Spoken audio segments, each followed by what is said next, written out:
我知你坐喺窗邊看天光，地氈鋪滿一室金黃，攬埋喺你腳邊發緊夢鄉，個機會仍然守住沙發旁，花樽都係你親手去擺放，像對昨日輕輕寫狀，房間好靜卻不算凄涼，因這裏總如只屬你觀看，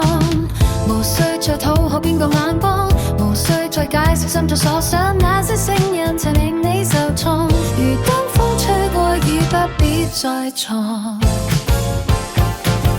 這間屋是你給自己再出生，不是夢，不需誰人再確認，你瘦下來不是想討誰歡心，只想走得輕走得更近自己心，這間屋全滿你捱過的光陰，眼淚裏都唱出生的面亮，你賺到的自由不是為求掌聲，而是從今起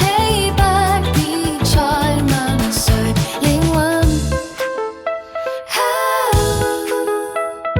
你走出那道抄那個門鐘，唱歌被望中深刻開講，幾百個快要崩潰的晚上，你都試過沉默到差點絕望，手機裡那你送出的句子恨，曾經重得似鐵一樣，但你不思硬，只是不想再傷，正如學會對自己善良，本身一個不是沒有對象，已是你只想對溫柔對望，不要放書，不要俗世中唱，完整的你不需要誰來闖。這間屋是你給自己再出生，不是夢，不需誰人再確認，你瘦下來不是想討誰歡心，只想走得輕走得更近自己心，這間屋全滿你捱過的光陰，眼淚裏都唱出生的面亮，你賺到的自由不是為求掌聲，而是從今且不必再問誰應允。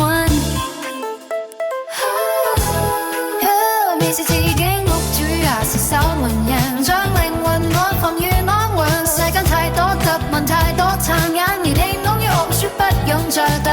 會教寫單張給這旅程，但你已經走出黑夜城，窗光照入來那一刻極安靜，像世界終於人而聽。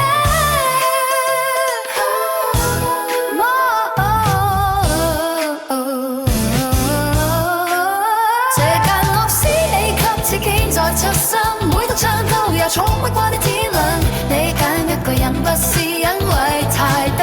冷，越是你的心值得最好的鬼魂，這間屋舒適等了很久的安穩，從前痛都變成愛後無信，然後你望住晨光點起我一聲，